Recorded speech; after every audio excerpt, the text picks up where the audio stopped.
Fifth Hour Radio Show. So, Joe, let me in on your background. Have you always been a native of Illinois? Yeah, Randy, I grew up in southern Illinois, and I've worked all over the Midwest, I guess, a number of states, and about 10 or 11 years ago, I decided southern Illinois was going to be, my place of residence from this point out, probably to kind of return to my roots. And I don't have a lot of family, but, the older you get, the more you realize family is important to you. Yeah. So what about your education background? Where did you go to school? What was your major? What inspired you to choose that field of study? Well, it's interesting. I thought I was a professional student for a few years, Rob. I started out to be a math major. I thought that's what I want to do. I really enjoy mathematics. I like the scientific mind aspect of things, and I started down that path only to realize that's really not what I wanted to do. So I took a little bit of time, and at the suggestion of my mother, because of a trip I had in high school, she said, maybe you want to think about the computer industry. And so with that, it planted a seed, and I went to a junior college for a couple years and got an associate's degree in data processing and computer programming, and that was the beginning of it. I've also I attended a university for almost 3 years, studied, of all things, you may find an appreciation for this, mass communication, television, and radio. Mm-hmm. Oh, all right. Do you remember your first real job you got after graduation? The job you got because of your degree? I do. That's an exciting thing in your life. It was actually... before I got my degree, I was looking for some summer work, and I had applied, like you are when you're in college, you're poor, you're looking to do anything, so I had applied to all these places, and finally there was a telephone cooperative that was close by, and one of the elderly men in the neighborhood asked me what I was doing, and I said, well, I'm just looking for a job. And he suggested going down there. He knew I liked the computers and so forth. So I went down there and applied and didn't hear anything. And after a few months, I went by. It was actually about 2 months later, the general manager called me and apologized because my application and resume had gotten under a stack of papers in his office, and he didn't see it. And so he called me back, and how sometimes you ever fill out paperwork and you just do silly things because you're a little frustrated at the time. You ever do that, Rob? Constantly. Well, I think I'm so thankful for erasers and wideout. Well, I didn't use either one of these. I went ahead and followed through with it, and I'm sure you've done some things like that too, and you look back on it and think, wow, that really maybe wasn't the smartest thing to do. But at the time, I forget what the minimum wage was only like $3.50 an hour or something. I put on my application, and I here I am, a college kid. I wanted $6 an hour, $7 an hour, something crazy like that, at the time. Hey, you better be careful. And, you're showing your age. Well, you know what? You'll hear more about that in a little bit, but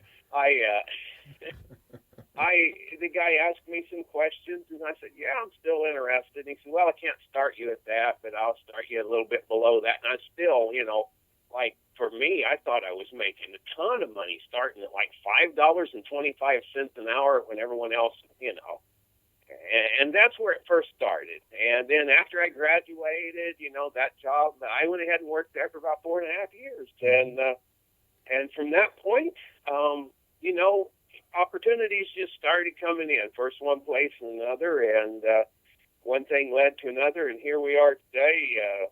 I own Compass Web Studio with my son and my nephew, and we just feel like we're just truly blessed to be doing what we're doing and just enjoying it. Because, I'm like you, I've had jobs that I really didn't enjoy. And I don't know anyone that had a job, or at least one job in their life that they just really hated. That's right. That's right. I think we've all had that. But you were asking about or telling me that I was showing my age. Rob, the first program that I ever wrote was on punched cards. Now, see, now I don't even know what that is. Well, maybe this will help. The most common form of a punched card was years ago. The Social Security Administration and government tax refund checks were sent back to you on a piece of cardboard that had holes punched in it. Mm-hmm. And I don't know if you remember those or not, but those were actual. See, now cards I'm going to that show were- my age there. No, I don't remember that. I do. Randy said You he know did. what? I feel like I might be getting my leg pulled just a little bit here, but that's all right. That's What, okay. man, at what point in your life did you start to get the feeling that working for someone else maybe wasn't your calling? You spoke about owning Compass Web now. When did you start getting those feelings that started steering you in the direction that, you wanted to open your own business? Well, it was early on, actually. While I was still working at that telephone cooperative, we took on a huge initiative to computerize the entire telephone company that we were working with, outside plant operations, tracking all of the cabling from the central office all the way out to the end user. And I was, I guess, the person that was in charge of all of that programming that went on. And in the process of that, we wanted to convert our accounting system over to something other than a paper ledger, and so we looked at that process and said, why recreate the wheel? There's somebody out here that has an accounting software that's already developed for this computer system. So long story made short, we brought in a consultant that already had that, and they started to modify that with, to fit our specific needs. And while that company was there, they had a contract with, at that time, Ma Bell, the AT&T Corporation, and so he asked me off the record. He said, "Can you do some other work for us, because we really need some programming help?" And that kind of spurred this thought that maybe I could maybe I've got the skill to go out and do something on my own. And I think it's within a lot of people that they want to own their own business. And sometimes it works good and sometimes it doesn't. I mean, I think everything has its season. So anyway, at 20, I guess I was like 24 years old, I found myself at a remote location with this consulting group. And it was an AT&T underground installation here in southern Illinois that literally was in the middle of a cornfield, Rob. I'm not kidding you. I went with this consultant. There was a couple of them and myself in a car. And we drove out into the country and down this gravel road, and there was a tower, 300 feet in the air, let's say, and a little 10-foot by 10-foot building at the base of that tower. And, at that time, now everybody's got cameras. You go into any kind of a store, there's a security camera. The street corners have cameras on them. I mean, everything's got cameras. At that time, it just wasn't common. This is like probably 85. And in 1985, cameras at the door that's pretty high-tech stuff. Well, out in the middle of the cornfield, this big tower and this little square box building was a camera. And they asked who it was. He said who he was, held up his badge, and the door opened, and we went down 2 flights of steps to another door and another camera, and he did the same thing. And when it opened, it was a motorized door. I had no idea where I was going. At this point, I thought, wow, they must be filming a Bond movie or something. Get smart, that's what it sounds like. Know. And it was actually an AT&T installation. It was built in the 50s, and it was built with the specifications of a nuclear fallout shelter. So wow. This door that opened was like 2 feet thick, solid steel and lead, and opened up. We walked in, the door closed behind me, and I'll never forget this. I'm 24 years old. I think, wow, this is cool. And when that door closed and there was just an echo in there, I thought, what if the power goes out, man? What if a couple of men in black stepped out from the closet or something? Exactly. But underground, like as basically two floors underground in the middle of a cornfield, was this installation that was probably the size of two football fields, and it was just one of the most phenomenal points in my life. I was sitting there, all these AT&T people, probably half a dozen or more of the executives were there, the two consultants that I was working with, and I was sitting on the keyboard. As a 24-year-old, I felt like I was a kid still, and these people were listening to every word. They hung on every word I had to say, and they were critiquing what we had done, and so this process went on over and over again until, to improve the software that we had written. And I think that's what really spurred it, Rob. It was just like, I have something to offer. I think everybody's born with a purpose in life. And I just felt like, man, I've got something here that, I hope I'm not coming across as egotistical, because I'm not that way at all. I mean, it's just one of those things in your mind that you're just like, we think you do something that I can really do. We think you do a fantastic job, and the question I would have for you is, how do you take it to the next level? I mean, you do a fantastic job. You're obviously very attentive to detail. How do you improve upon what appears to be perfection? Well, I think. Well, I put it this way, Joe. When you first opened Compass Web, as opposed to the services you offered then, how has it changed up until today? Well, I guess the best way I can answer that, Rob and Randy, is this. How's technology changed for you over the last few years? Oh, wow. Because, that's... When I started this business, I listened to a woman that was a military programmer. She helped to design the Cray computer at the University of Illinois. It covered floors of a building. And that computing now is probably just a small percent of what you get in a smartphone. And everybody carries them around. At that time, that was the only supercomputer in the world that had that kind of processing ability. So as a web designer, we are constantly looking for a new way to take advantage of that technology. And we have, we build our websites with open source code that is contributed to by people all around the world. As we develop a piece of programming on a website, we contribute that to the source, and other people do the same kind of thing.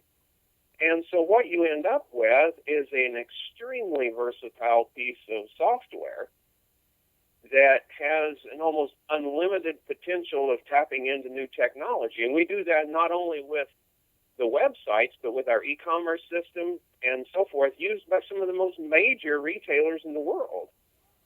And that's how you position yourself. This is our world's smaller than it used to be. I hear people say all the time, oh, it's so much worse than it was. Now, I don't believe that myself. I think that to think 20 years ago, or let's go all the way back to 35 years ago, when we first started working with some of the first personal computers, in the late 80s and so forth, there never would have even been an idea or a concept that someone could take a video, post it online, and in a matter of a minute, millions of people could look at it on social media and view it.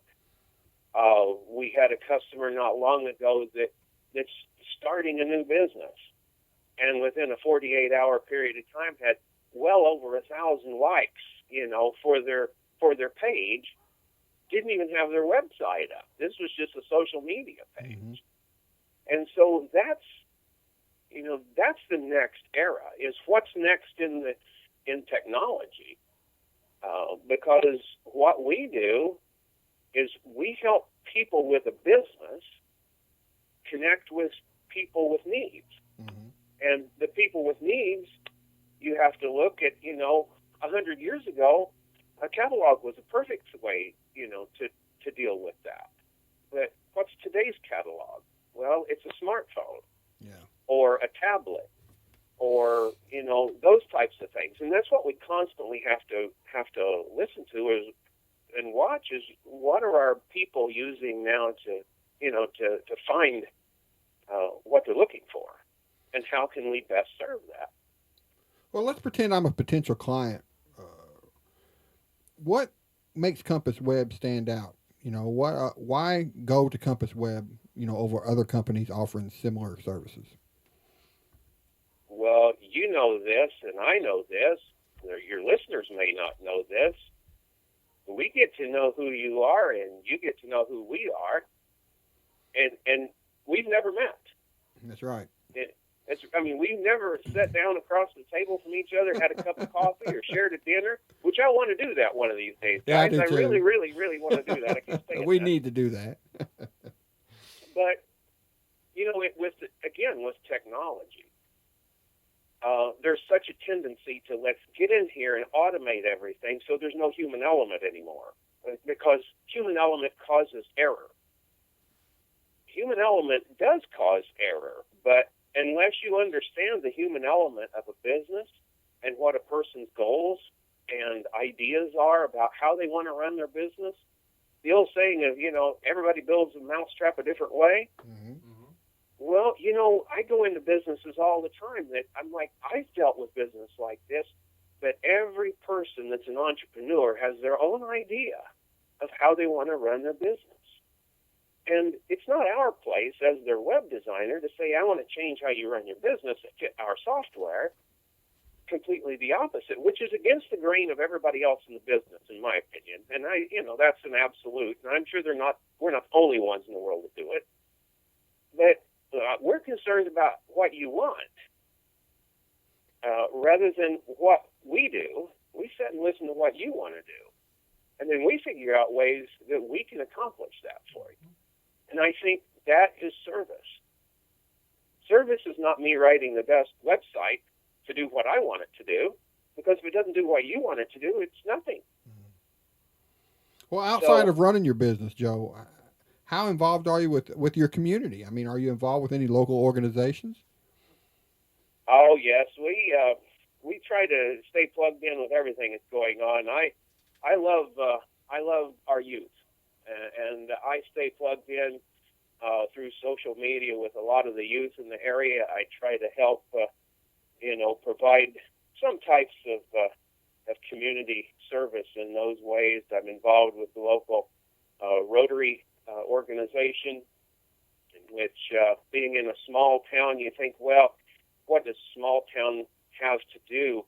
Well, in southern Illinois, our little town, our little Rotary organization has gained statewide recognition for fundraising capabilities that we have. I've been a part of. I'm certainly not taking credit for that, but I've been a part of that organization. That, from a small piece of the country, a small piece of the state of Illinois, to get state recognition with the amount of money that was raised and the short amount of time it was done, to help. And this organization at this point in time is trying to wipe out polio from the face of the earth. And where the slogan is, we're just this close, and we literally are. There's been thousands and thousands of man hours put in, but the efforts of people, they don't realize that just a few cents can give a vaccine to a child who, one time in that vaccine, and they'll never have the polio virus. And there's only a few isolated places in the world that still have it. But until those are eradicated, it still exists. And so, we try to take part in our local community, but with a global view. I really believe that the human resource can reach out of any community, whether it's a small community or a large community. What about you, man? Outside of your work, how do you wind down from a hard day's, work? What do you do to relax? Well, I love work. I love to do what I do. When I do relax, a lot of my time out of this, like I said, is spent with some youth in the community. I've got 3 wonderful kids in which I'm very blessed with. They're about grown, but that's you never quit the role of being a parent. I like to spend time, hanging out with them and listening to what they're up to and encouraging them. I like photography. I don't claim to be a photographer, other than just enjoy the sport. I play guitar a little bit. I enjoy that, and I know that's you guys. You're a musician anyway. I don't know about. Well, I wouldn't go that far. Oh, don't, you are too wrong. I know a few sorry, chords. I blew up there. That was just Randy's way, more way of a out there, musician than I am. I'm more of a magician. I'd make audiences disappear. It's funny, right? That was funny. Thank That you was very much. a good one, man. That was a good one. He may have a career there with a little humor. He may be a comedian, right? Oh, he is a comedian. He's funny looking too.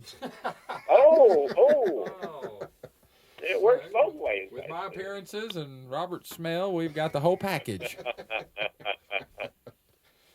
So, Joe, let our understand. listeners in on where they can go as far as your website and maybe your business address, anything like that to get them in touch with you, and so you can explain further on how your services can benefit them. Well, they can go to your website, one place, 25th hour or 25thradioshow.com, and we have a link on there as well, or you can go to compasswebstudio.com. All of our contact information is on there. We have an 800 number, email, cell phone numbers. You can text us. You can find us on Facebook and Twitter, YouTube. We're just out here. You can go to Google or any of your favorite search engines and type in Compass Web Studio, and we're right there. That's one of our things, is we get people found on the internet, and so we show people we can do it by keeping ourselves out there. Well, Joe, man, it's been a pleasure working with you this past year. All I can say is thank you, and I hope that we continue to have a working partnership for a long time. Well, I don't see any reason why we wouldn't have. Fellows, it's been great, obviously, working with you. I appreciate the opportunity to come on your show and share a little bit about who I am and who we are as a company at Compass Web Studio. And, this is really what business is and life. There's a universal truth. If it's true and good in any one part of your life, it should be in any other part of your life. And getting those relationships built with people so that it's just not a fake front. It's real people working with real people for common goals. Absolutely. That's how we make things happen in the world. Whether it's your home or your church or your business, it all works the same way.